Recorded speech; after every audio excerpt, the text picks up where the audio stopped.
Hello जय Hind student, कैसे हैं। पिछले क्लास में हम लोग दूसरा अनुसंख्या गुण वाष्प दाब में अवनमन पढ़े थे। अब नेक्स्ट अनुसंख्या गुण क्वथनांक में उन्नयन हम लोग पढ़ेंगे। ये तीसरा अनुसंख्या गुण था जिसको हम लोग सी लिखे थे। क्वथनांक का उन्नयन, क्वथनांक का उन्नयन, ये तीसरा अनुसंख्या गुण था। इससे पहले हम पहला अनुसंख्या गुण प्रासरण दाब पढ़े थे, उस पर न्यूमेरिकल किए थे। इसके बाद वाष्प दाब में अवनमन पढ़े थे, उस पर न्यूमेरिकल हुआ था। आपको बनाया था, कैलकुलेशन केवल करना था। और ये तीसरा अनुसंख्या गुणधर्म है क्वथनांक का उन्नयन। चलिए समझिएगा। क्वथनांक उन्नयन में सबसे पहले आपको ये हेडिंग दे करके और फिर हेडिंग देना है क्वथनांक बॉइलिंग पॉइंट। पहले ये जानेंगे कि बॉइलिंग पॉइंट क्या है, तब हम लोग फिर इसका उन्नयन पढ़ेंगे। पहले ये पढ़ लेते हैं कि बॉइलिंग पॉइंट क्या है। समझिए, बॉइलिंग पॉइंट पहले से समझते थे आप। लो क्लास का डिफिनेशन होता था कि किसी भी द्रव पदार्थ का वह ताप जिस पर वो उबलने लगे, उस ताप को उस द्रव पदार्थ का क्वथनांक कहते हैं। लेकिन यहाँ परिभाषा थोड़ा अलग होगा कि किसी द्रव पदार्थ का वह ताप जिस ताप पर उस द्रव पदार्थ का वाष्प दाब वायुमंडलीय दाब के बराबर अर्थात 1 atm हो जाए। वायुमंडलीय दाब मतलब 1 atm, 1 atm के बराबर हो जाए, उस दाब को, उस द्रव पदार्थ का उस ताप को उस द्रव पदार्थ का क्वथनांक कहते हैं। ये पहले डिफिनेशन पढ़ेंगे। लिखिए इसका क्वथनांक टच दे के लिखना है। किसी द्रव पदार्थ का वह ताप जिस ताप पर उस द्रव पदार्थ का वाष्प दाब, उस द्रव पदार्थ का वाष्प दाब वायुमंडलीय दाब के बराबर हो जाता है, कौमा उस ताप को उस द्रव पदार्थ का क्वथनांक कहते हैं। एग्जाम्पल लिख लेंगे। जल का क्वथनांक 100 डिग्री सेल्सियस। ईथर समझते हैं, बेहोशी, पहले ऑपरेशन में बेहोशी के लिए उपयोग में आता था। ईथर एक द्रव पदार्थ है, इसका भी क्वथनांक जानना है 34 डिग्री सेल्सियस। 2 एग्जाम्पल लिख लेना है आपको। चलिए, ये क्वथनांक हुआ। हम लोग का टॉपिक क्या था? अनुसंख्या गुणधर्म, क्वथनांक में उन्नयन। क्वथनांक में उन्नयन टॉपिक था, समझिएगा। इससे पहले अनुसंख्या गुण में हम लोग ये पढ़े हैं कि यदि किसी पदार्थ को हम, जब द्रव पदार्थ है तो उसका जो वाष्प दाब होता है वो वाष्प दाब कम हो जाता है। कब? जब उसमें अवाष्पशील विलेय मिलाया जाता है। जब अवाष्पशील विलेय मिलाया जाता है तो शुद्ध द्रव का जो वाष्प दाब था उससे उसका विलयन का वाष्प दाब कम हो जाता है, वाष्प दाब में अवनमन हो जाता है। समझिएगा, ये अकेले यदि जल है ऐसे, तो जल का वाष्प दाब जो होगा वो मान लीजिए P0A होगा। जब इसमें अवाष्पशील विलेय चीनी वगैरह डाल देंगे तो हम लोगों ने जाना कि अवाष्पशील विलेय है चीनी, इसीलिए प्राप्त विलयन का जो वाष्प दाब PS होगा वो कम होगा। किससे? P0A से, माने शुद्ध विलायक के वाष्प दाब से। तो इसी तरह से जब विलयन बनता है, जैसे शुद्ध जल है तो इसका क्वथनांक हम लोग पढ़े कि 100 डिग्री सेल्सियस होता है। जल का जो क्वथनांक है कितना है? 100 डिग्री सेल्सियस है। तो जब इसमें हम लोग कोई अवाष्पशील विलेय पदार्थ मिला देंगे, चीनी, नमक जैसे पदार्थ मिला देंगे, तो प्राप्त विलयन का जो क्वथनांक होगा वो 100 से अधिक होगा। मतलब ये कि फिर विलयन जो है वो 100 पर नहीं उबलेगा, 100 से अधिक पर उबलेगा। मतलब ये कि जो प्राप्त विलयन होगा उसका क्वथनांक 100 से बढ़ जाएगा, अधिक हो जाएगा। वाष्प दाब कम हो जाता था, तो टॉपिक था क्या? वाष्प दाब में अवनमन। यहाँ क्या पढ़ रहे हैं हम लोग? क्वथनांक में उन्नयन। तो यहाँ जल का क्वथनांक 100 डिग्री सेल्सियस है और जब इसमें अवाष्पशील विलयन मिला देंगे, विलयन बन जाएगा, तो प्राप्त विलयन का जो क्वथनांक होगा वो 100 से अधिक हो जाएगा। इसी को क्वथनांक में उन्नयन कहते हैं। अब इसमें टॉपिक ये हम लोग को समझना होगा कि उन्नयन क्यों हो जाता है। हम लोग जैसे पढ़े थे ना कि कमी क्यों हो जाता है, तो कमी समझे थे वाष्प दाब में कमी, कि यहाँ घटक जो है अवाष्पशील विलय आ जाता है, तो इसीलिए वाष्पित होने वाले कणुओं की संख्या घट जाती है। यहाँ क्या होता है कि वाष्प दाब क्वथनांक बढ़ जाता है। क्यों उन्नयन हो जाता है, क्यों वृद्धि हो जाता है क्वथनांक में, ये समझना हम लोग को। देखिए, क्वथनांक में उन्नयन इसलिए हो जाता है कि हम लोग क्वथनांक का डिफिनेशन क्या पढ़े, क्वथनांक का डिफिनेशन ये पढ़े कि किसी द्रव पदार्थ का वह ताप जिस ताप पर उसका वाष्प दाब वायुमंडलीय दाब के बराबर हो जाए।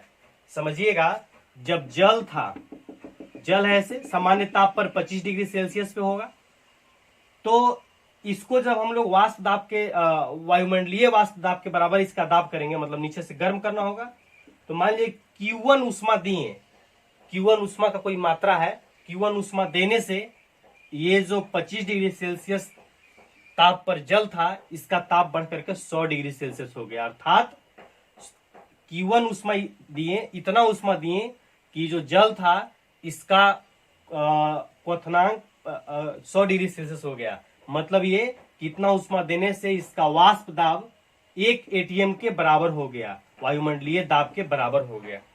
दूसरा कंडीशन, ये केस 1 था, पहला केस था। ये दूसरा केस क्या है कि इसी स्थिति में, मतलब ये जल था, लेकिन जल के साथ साथ इसमें ये अकेले जल था, यहाँ जल के साथ साथ चीनी है मान लीजिए, तो चीनी अब 25 डिग्री सेल्सियस पर ही है, तो इसका जब हम लोग Q1 उष्मा देंगे, तो Q1 उष्मा देने से क्या इसका जो वाष्प दाब है वो 1 ATM हो जाएगा, वायुमंडलीय दाब के बराबर हो जाएगा? नहीं होगा। क्यों नहीं होगा? इसलिए नहीं होगा कि यहां जब हम Q1 उष्मा दिए हैं, तो यहाँ जो भी उष्मा दे रहे थे वो सब के सब जल को दे रहे थे, जल का अणु वाष्पित हो रहा था। यहां दे रहे हैं तो जल का अणु वाष्पित, कुछ तो जल का अणु उष्मा ग्रहण कर रहा है, और कुछ चीनी है तो चीनी का भी उष्मा ग्रहण करेगा, और चीनी का अणु जो उष्मा ग्रहण कर रहा है वो चीनी वाष्पित नहीं हो रहा है, मतलब ये वाष्प दाब के लिए जिम्मेवार नहीं है, इसके कारण वाष्प दाब नहीं होगा। और हम लोग यहाँ Q1 उष्मा दिए थे, यहाँ भी Q1 उष्मा, मैंने दोनों सेम अमाउंट में दे रहे हैं, तो सेम अमाउंट में देने से दोनों स्थिति में जो वाष्प दाब होगा वो 1 ATM नहीं होगा। यहाँ 1 ATM होगा तो यहाँ 1 ATM नहीं होगा। इसलिए नहीं होगा कि जो चीनी है ये भी उष्मा ग्रहण कर रहा है, और चीनी के उष्मा ग्रहण करने से कोई फायदा नहीं है वाष्प दाब को, क्योंकि चीनी तो अवाष्पशील है, ये वाष्पित नहीं हो रहा है। इसीलिए उतना उष्मा देने के बावजूद भी इसका 1 ATM होने के लिए और उष्मा की आवश्यकता पड़ेगी। बात समझ में आ रहा है? मतलब ये कि 1 ATM से थोड़ा कम रहेगा, वाष्प दाब तो कम ही रहेगा, जितना भी कम रहेगा, तो जितना कम है उस कमी को पूरा करने के लिए वाष्प दाब में जो अवनमन है, वाष्प दाब में जो कमी है, उस कमी को पूरा करने के लिए हम लोग को Q1 से थोड़ा और अधिक, मान लीजिए Q2 उष्मा देना पड़ेगा। तो जब यहां से हम लोग अधिक उष्मा यहां दे रहे हैं, तो इसका ताप भी तो 100 से अधिक हो जाएगा, मतलब क्वथनांक बढ़ गया। एक लाइन में से समझना है कि क्वथनांक में उन्नयन इसलिए हो जाता है कि अवाष्पशील विलय डालने से, चीनी जैसे पदार्थ को विलयन में डालने से इसका जो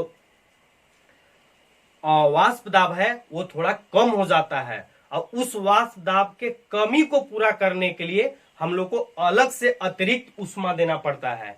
और जब अतिरिक्त उष्मा दे रहे हैं, तो यहाँ Q1 दिए तो 100 हुआ था, यहाँ Q1 दिए तो 100 नहीं हुआ, 100 तो हो ही गया, और इसके बाद और दे रहे हैं तो और दे रहे हैं तो 100 प्लस हो जाएगा, मतलब क्वथनांक बढ़ जाएगा। यहाँ 100 था तो यहाँ और अधिक होगा, इसी कारण क्वथनांक उन्नयन हो जाता है। एक लाइन में याद रखना है कि वाष्प दाब में अवनमन हो जाता है, कमी हो जाता है, उस कमी को पूरा करने के लिए अतिरिक्त उष्मा देना होता है, इसी कारण इसका क्वथनांक बढ़ जाता है, क्वथनांक में वृद्धि हो जाता है, इसी क्वथनांक में उन्नयन कहते हैं। चलिए लिखिए, हेडिंग देना है आपको, फिर नीचे क्वथनांक में उन्नयन, क्वथनांक में उन्नयन, ऐसे हेडिंग देना है, क्वथनांक में उन्नयन, डैश देख लिखिए। देखिए, जब किसी शुद्ध विलायक में अवाष्पशील विलेय मिलाया जाता है तो प्राप्त विलयन का वाष्प दाब शुद्ध विलायक के वाष्प दाब से कम होता है।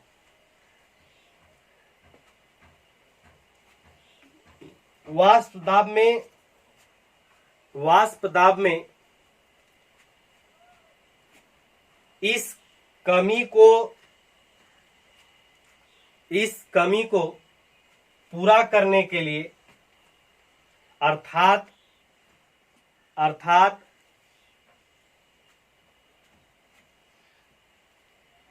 विलयन का वाष्प दाब वायुमंडलीय दाब के बराबर करने के लिए अतिरिक्त ऊष्मा की आवश्यकता होती है।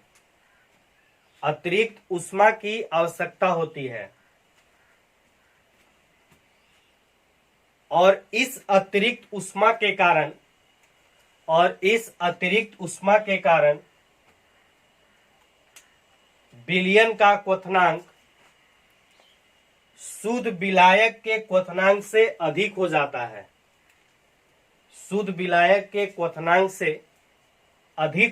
है। जिसे क्वथनांक में उन्नयन कहते हैं। इसे डेल्टा टीबी ऐसे लिखना, देखिए बोर्ड पे, डेल्टा टीबी से निरूपित किया जाता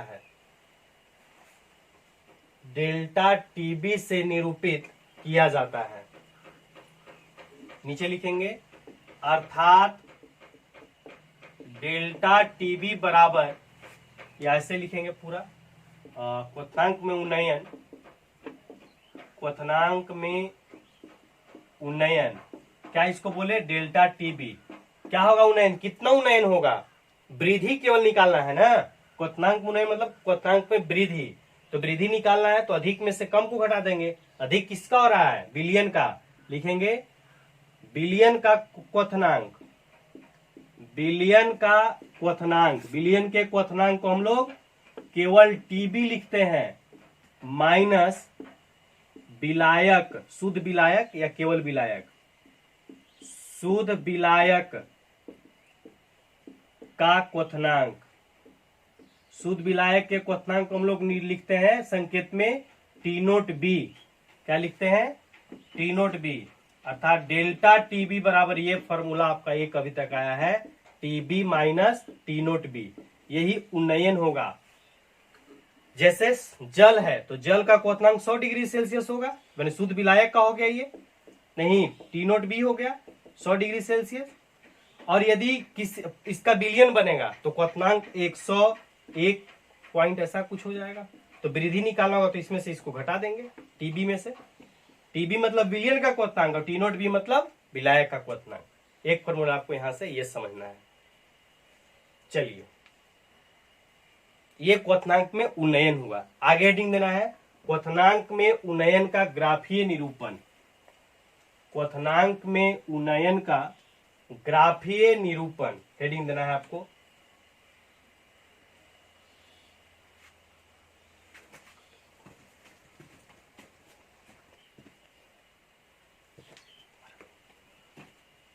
आपको हेडिंग देना है क्वथनांक में उन्नयन का ग्राफीय निरूपण, ये हेडिंग देना है। हेडिंग दे करके ये ग्राफ बना लीजिए आप लोग, ग्राफ बना रोक करके बना लीजिएगा आप लोग।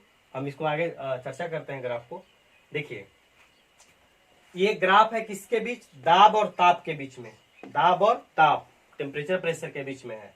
ये विलायक पर विचार कीजिए, यहां से शुरू हुआ है, यहां शुरू हुआ है ना, तो यहां पर कुछ ना कुछ इसका दाब होगा, कोई निश्चित ताप पर कोई ताप होगा, कोई ना कोई टेम्परेचर पर रहेगा नहीं ये, और कुछ दाब होगा। जैसे जैसे इसका टेम्परेचर बढ़ेगा, टेम्परेचर बढ़ रहा है तो इसका दाब भी क्या हो रहा है, बढ़ रहा है।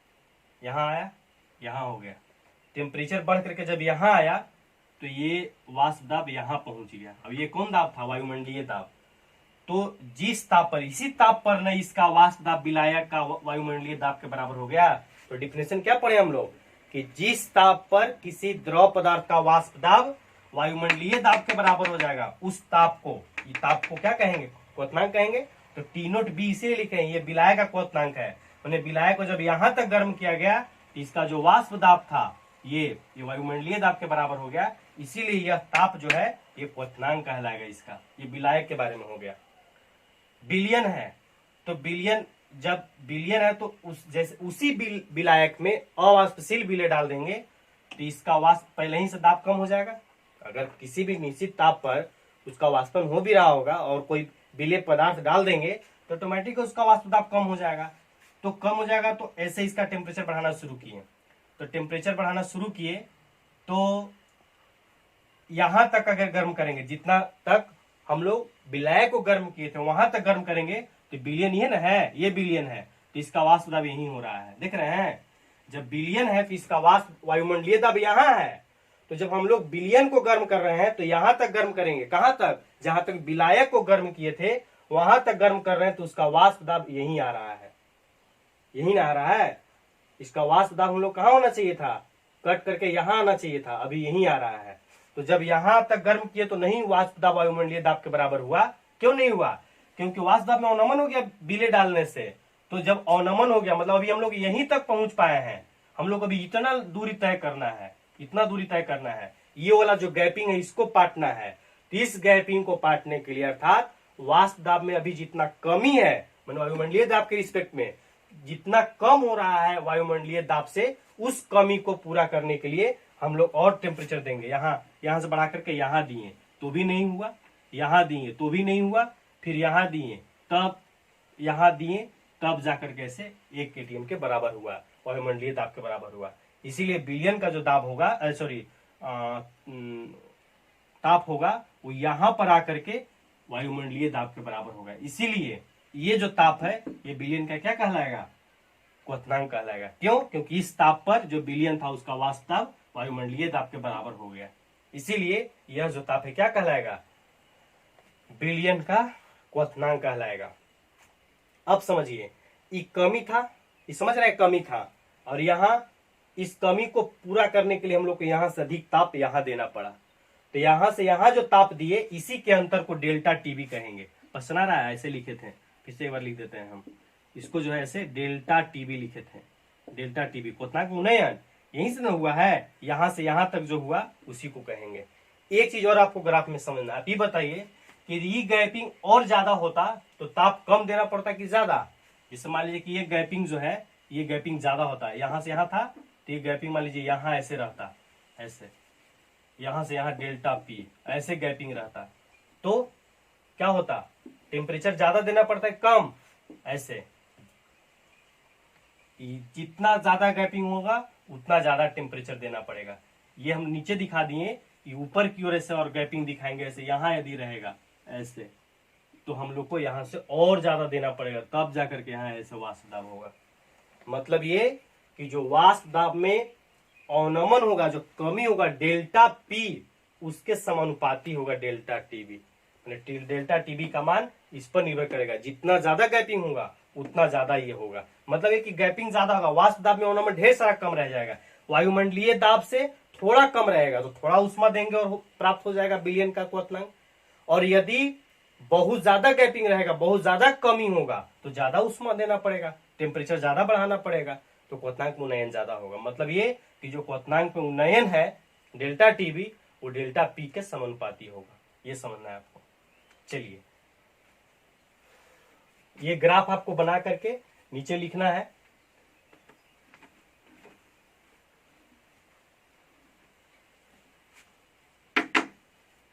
देखिए क्या लिखना है,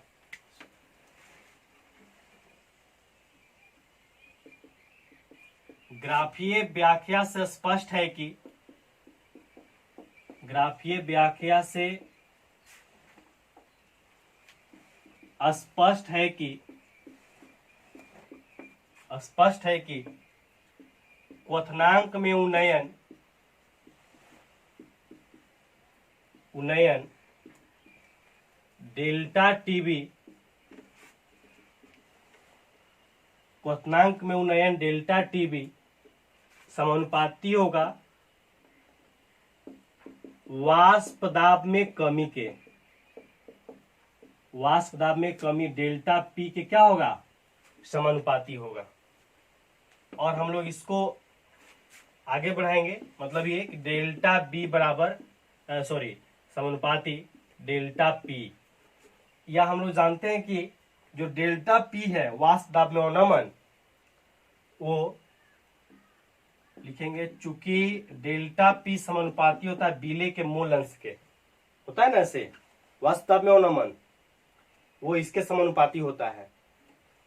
तो इसको हम लोग लिख सकते हैं डेल्टा बी बराबर समानुपाती एक्स बी। और एक्स बी बराबर क्या लिखे थे, जो वाष्प दाब में अवनमन हुआ था उसके बारे में पढ़े थे कि वाष्प दाब में अपेक्षिक अवनमन बिले के मूल अंश के बराबर होता है। तो बिले के मूल अंश एक्स बी बराबर क्या फॉर्मूला आया था, याद है?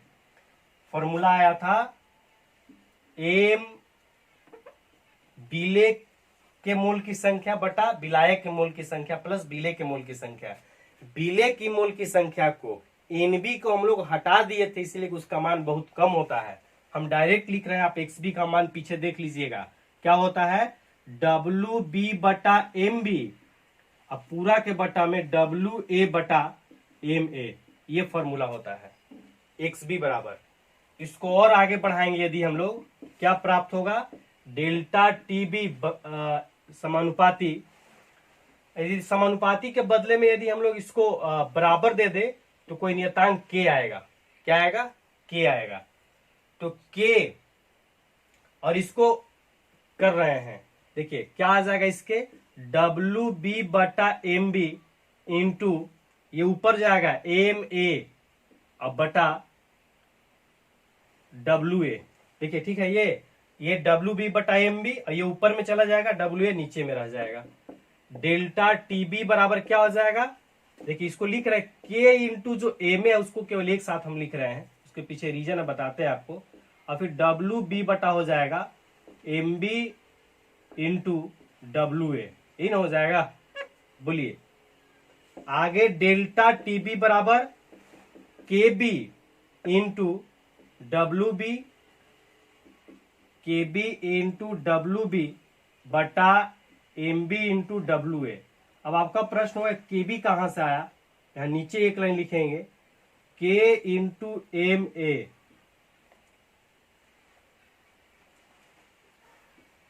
समान के क्या आया था, समानुपातिक नियतांक ना, लिखेंगे समानुपातिक नियतांक, स्थिरांक नियतांक के तथा एम ए क्या था, विलायक का आणविक द्रव्यमान, तथा एम ए के गुणनफल को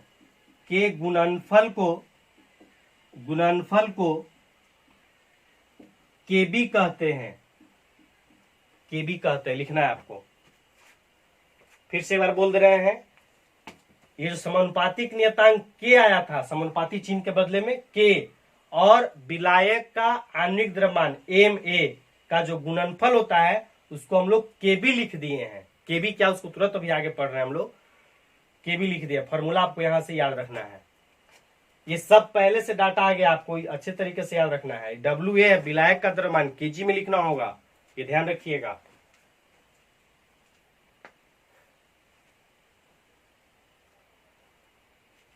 चलिए इतना लिख लिए, इसी को थोड़ा और अभी समझना है आपको, थोड़ा सा और समझिएगा। देखिए डेल्टा टीबी जो है, डेल्टा टीबी इंटू बराबर था, डेल्टा टीबी बराबर K B into W A बटाया है M B into W A, नहीं ऊपर में डब्ल्यू बी यह है ना, ये क्या है देखिए तो अच्छे से देखिएगा, क्या है ये, विलेय का द्रव्यमान बटा विलायक का आणविक द्रव्यमान इंटू डब्ल्यू ए, है ना। इसको क्या एक साथ लिखते हैं, कैलकुलेशन सब देख लीजिएगा अच्छे तरीके से, ठीक है ना सब।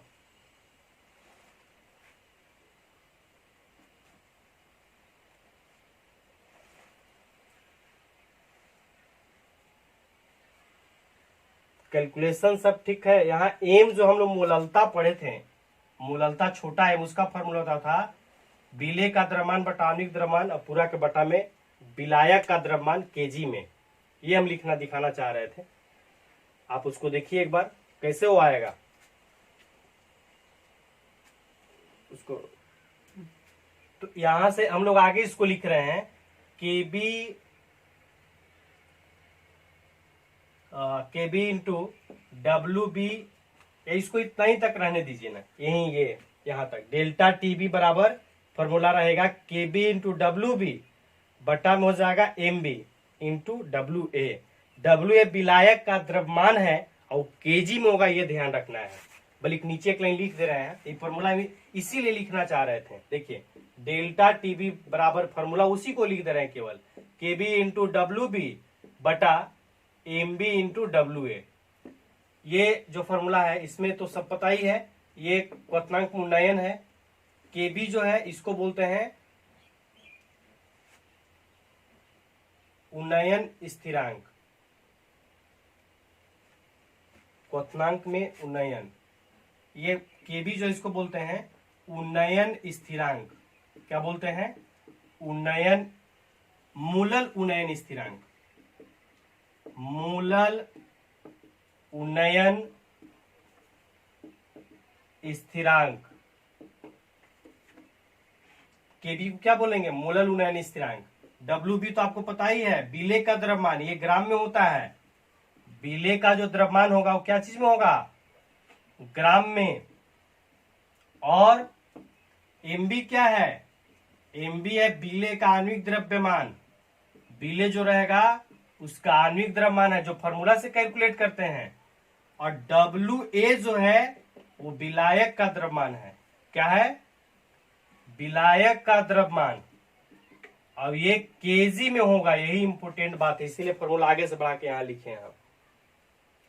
चलिए ये फॉर्मूला आपको लिख लेना है, याद करना है। आगे आपको हेडिंग देना है केबी के बारे में हम लोग जानेंगे, और जो मूलल उन्नयन स्थिरांक है क्या है इसके बारे में हेडिंग देना है आपको। मूलल उन्नयन स्थिरांक हेडिंग दीजिए, मूलल उन्नयन स्थिरांक।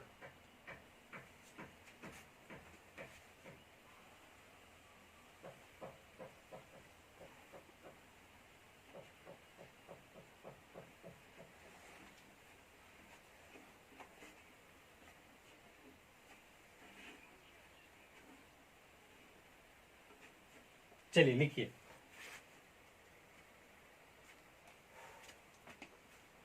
किसी विलयन का मूलल उन्नयन स्थिरांक केबी, किसी विलयन का मूलल उन्नयन स्थिरांक केबी क्वथनांक में उन्नयन के बराबर होता है। क्वथनांक में उन्नयन डेल्टा टीबी क्वथनांक में उन्नयन के बराबर होता है, कौमा जब विलयन की मूललता छोटा एम, जब विलयन की मूललता एक हो, जब विलयन की मूललता एक हो, अर्थात डेल्टा टीबी के बराबर होगा कौन? केबी। कब? जब एम बराबर एक। ये लिख लेना है, ऐसे डिफिनेशन याद रखना है। एग्जाम में पूछा भी है कई बार कि क्वथनांक उन्नयन क्या है, सॉरी मूलल उन्नयन स्थिरांक क्या है। तो जो मूलल उन्नयन स्थिरांक है केबी, वो क्वथनांक में उन्नयन के बराबर होता है। कब? जब मूललता विलयन का एक हो, एम का मान एक होगा, तब ये बराबर हो जाएगा। चलिए डिफिनेशन याद रखना है, इसमें कोई कंसेप्ट नहीं है। चलिए आगे हेडिंग देना है। आगे फिर वही कल जो हम लोग पढ़े थे पिछले दोनों अनुसंख्यक कुंदन में, वही फिर आ रहा है। लिखना है, हेडिंग देना है क्वथनांक में उन्नयन, क्वथनांक में उन्नयन। हेडिंग देना है क्वथनांक में उन्नयन की सहायता से विलेय के आणविक द्रव्यमान की गणना। क्वथनांक में उन्नयन की सहायता से विलेय के आणविक द्रव्यमान की गणना। बिले के आणविक द्रव्यमान की गणना।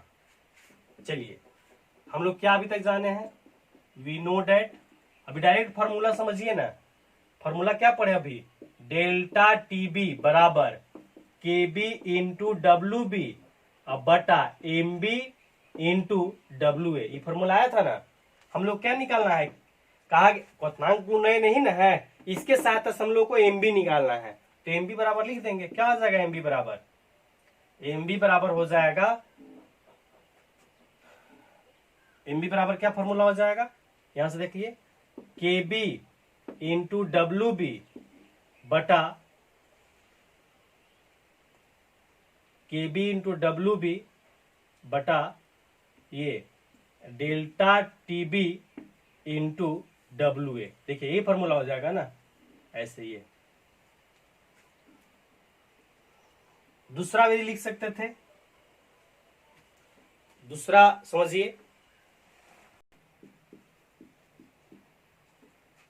या देखिए ये एक ऐसे हो गया, दूसरा तरीका ये था अथवा करके, अभी हम बता रहे थे कि डेल्टा टीबी जो है वो इतना टर्म जो है ये मोललता के बराबर होता है, मतलब ये कि के बी इंटू एम, ये के बी इंटू एम, ये तो स्थिरांक है ना, तो ये मोललता है। अब मोललता बराबर क्या फॉर्मूला हम लोग पढ़े हैं, छोटा एम मोललता, मोलरता पढ़े थे ना साधना शुरुआत में, तो क्या होता है मोललता बराबर बिले का द्रव्यमान डब्ल्यू बी बटा बिले का आणविक द्रव्यमान एम बी, पूरा के बटा में बिलाय का द्रव्यमान केजी में, मतलब डब्ल्यू ए, कुछ नहीं बटा में तो U1 होगा ना, तो ये ऊपर चला जाएगा, तो इसको भी अरेंज करके लिखेंगे तो क्या आ जाएगा, देखिए यहाँ यही लिख रहे हैं, डेल्टा टीबी बराबर आ जाएगा, वही आएगा जो पहले आया था, के बी इंटू डब्ल्यू ए बटा एम बी इंटू, सॉरी ये तो डब्ल्यू बी है, डब्ल्यू ए, ये हो जाएगा। हम लोग को एम बी निकालना था, तो लिखेंगे एम बी बराबर K B into W B बटा डेल्टा टीबी, ये यहां से इधर आ गया तो ये जाके नीचे हो जाएगा, तो डेल्टा टीबी इंटू डब्ल्यू ए, यही आया जो पहले लाए थे, ये वाला दोनों सेम चीज। डायरेक्ट ऐसे यहां फॉर्मूला जाना लिख देंगे, या ऐसे भी लिख सकते हैं, ये यहां से। चलिए ये था बिले के आणविक द्रव्यमान की सहायता से, सॉरी क्वथनांक में उन्नयन की सहायता से बिले के आणविक द्रव्यमान एमबी की गणना, एमबी कैसे ज्ञात करेंगे। ये सभी अनुसंख्यक गुण में कॉमन टॉपिक है कि उस अनुसंख्यक गुण की सहायता से बिले के आणविक द्रव्यमान की गणना, प्रासरण दाब की सहायता से बिले के आणविक द्रव्यमान की गणना किए, वाष्प दाब में अवनमन से आणविक द्रव्यमान की गणना किए, अभी हम लोग क्वथनांक में उन्नयन से बिले के आणविक द्रव्यमान की गणना किए।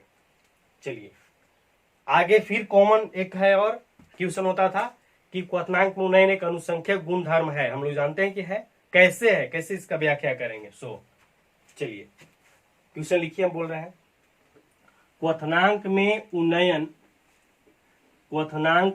उन्नयन एक अनुसंख्यक गुण है, क्वथनांक में उन्नयन एक अनुसंख्यक गुण है, कॉमा कैसे, कैसे के बाद प्रश्नवाचक चिन्ह कर देंगे। देखिए आपको थोड़ा लैंग्वेज अपनों अब खुद से लिखना होगा। हम लोग क्या जानते हैं अब तक ये जानते हैं कि डेल्टा टीबी जो है वो किसके बराबर होता है, के बी इंटू एम, या इसी को आगे करेंगे तो स्थिरांक न है, बराबर के बदले आया था, तो इसको हटा के समानुपाती कर देंगे तो एम बचेगा। एम क्या है, मोललता है। अब मोललता बराबर फॉर्मूला भी हम लोग समझ रहे थे, क्या होता है, मोललता बराबर एम बराबर होता है एन बी बटा, एन बी मतलब बिले के मोल की संख्या बटा डब्ल्यू ए। समझिएगा सब एक ही, हम लोग को हर हाल में एक चीज इसमें लिख देना होता है कि जो अनुसंख्यक गुण है, चाहे कोई भी हो, क्वथनांक में उन्नयन हो, वाष्प दाब में अवनमन हो, प्रासरण दाब हो, कोई भी हो, सभी को यह दिखा देना होता है कि वो अणु की संख्या पर निर्भर कर रहा है। यहां भी दिखा देंगे, देखिए डेल्टा टीबीएम का समानुपाती है, जो एम है, एम इसका समानुपाती एन होगा, बिले के मोल की संख्या। अब बिले की मोल की संख्या कब बढ़ता है, जब अणु का संख्या बढ़ेगा, तो अणु का संख्या बढ़ने से एन भी बढ़ जाएगा, एन भी बढ़ने से एम बढ़ेगा, एम बढ़ने से डेल्टा टीबी, इसीलिए डेल्टा टीबी एन पर निर्भर कर रहा है और यह एक अनुसंख्या गुण होगा। ये आपको लैंग्वेज में लिखना होगा, क्योंकि हम पहला लिखवा दिए थे, और अगर अब तक नहीं आया तो हम लिखवा भी देंगे तो कोई फायदा नहीं है, इसीलिए हम समझा दिए, आपको इसको लैंग्वेज के रूप में लिख लेना है। चलिए, ये तीसरा अनुसंख्यक गुणधर्म हम लोग कंप्लीट किए हैं। ठीक है, फॉर्मूला वगैरह सब कंप्लीट हो गया। अब हम लोग न्यूमेरिकल करेंगे। चलिए, न्यूमेरिकल लिखना है आपको। चलिए, न्यूमेरिकल लिखना है आपको। 500 ग्राम कैल्शियम कार्बोनेट के जलीय विलयन में 50 ग्राम कैल्शियम कार्बोनेट है। यदि विलयन का मूलन उन्नयन स्थिरांक 0.52 हो तो विलयन के क्वथनांक में उन्नयन ज्ञात करें। प्रश्न क्या है?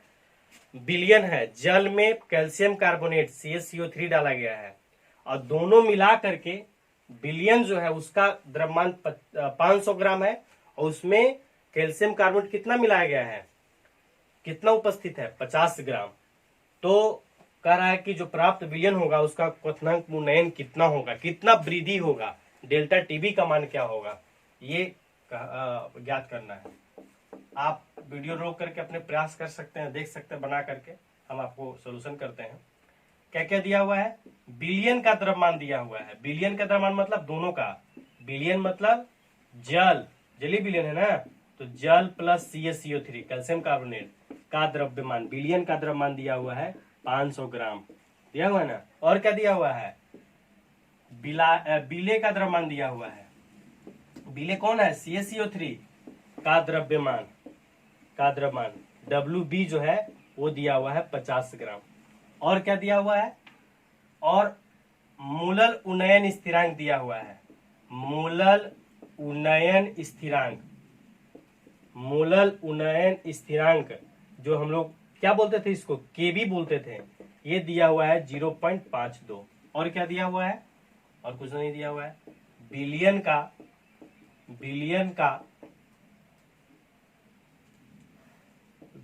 के क्वथनांक में उन्नयन क्या संकेत होता था? Delta TB. ये आपको निकालना है, डेल्टा टीबी ज्ञात करना है। चलिए, फार्मूला इससे संबंधित क्या होता है? WB, KB, delta B. इससे संबंधित क्या फार्मूला हम लोग पढ़े हैं? इससे संबंधित फार्मूला पढ़े हैं कि डेल्टा टीबी बराबर KB इंटू WB बटा WA इंटू MB। यही ना, केवल पुट कर देना है। क्या था? डेल्टा टीबी बराबर केबी का मान दिया हुआ है 0.52 दिया हुआ है ना, इंटू WB मतलब विलेय का द्रव्यमान 50 ग्राम बटा WA विलायक का द्रव्यमान। विलायक का द्रव्यमान कितना है? विलायक है कहीं दिया हुआ? नहीं। कैसे ज्ञात होगा? तो ये विलयन का द्रव्यमान है 500 ग्राम और विलेय इसमें कितना है? 50। तो विलायक कौन है? जल है, जो बच गया सो जल है। टोटल है 500, विलेय 50, तो विलायक कितना? 450। लेकिन यहाँ 450 ग्राम नहीं लिखेंगे, केजी में लिखना होता है, इसीलिए 1000 से भागा दे देंगे। विलायक का द्रव्यमान को लोग केजी लिखते हैं, केजी में यहाँ, इसलिए। और इंटू एमबी मतलब विलेय का आणविक द्रव्यमान। विलेय कौन है? विलेय कैल्शियम कार्बोनेट है, तो आणविक द्रव्यमान 40, 12, 48, ये 100 हो जाएगा, 100। चलिए, यहां से आपको कैलकुलेट करेंगे डेल्टा टीबी, यही आंसर हो जाएगा। आपको कैलकुलेशन करना है। चलिए, ये हो गया एक न्यूमेरिकल। दूसरा आपको लिखना है। दूसरा लिखिए, 5% W/W। अगला न्यूमेरिकल लिखना है आपको। 5% W/W वाले ग्लूकोज के जलीय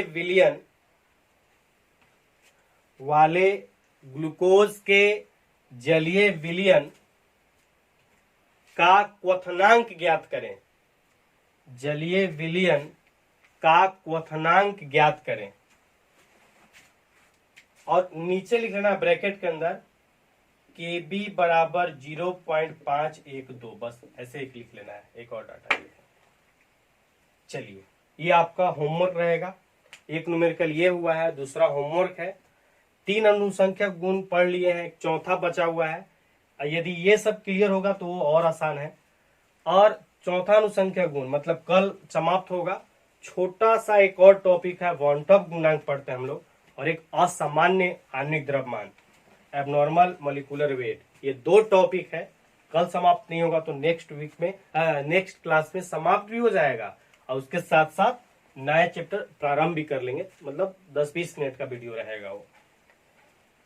तो आप अच्छे तरीके से लिखिए। एक चैप्टर हम लोग कंप्लीट की ओर हैं, एक और क्लास रहेगा और फिर इसके बाद कंप्लीट हो जाएगा ये चैप्टर सॉल्यूशन। इसके बाद हम लोग केमिकल काइनेटिक्स पढ़ेंगे। तो आप अच्छे तरीके से नोट्स बनाइए, उसको याद कीजिए, बार बार वीडियो देख करके समझिए। कोई दिक्कत हो बहुत बार बार प्रयास कर लीजिए, क्योंकि थोड़ा बहुत समस्या हुआ और तुरंत कांटेक्ट कर ले, ये ठीक नहीं है। उसको बार बार प्रयास कीजिए, एकदम न समझ में आए दोस्तों से बात कीजिए कि ये कैसे कर दिए। तो अगर उत्तर मिल जाए तो ठीक है, नहीं मिले तो फिर कांटेक्ट कीजिए, किसी भी माध्यम से आपको बतलाया जाएगा। चलिए ठीक है, मिलते हैं अगले क्लास में। धन्यवाद।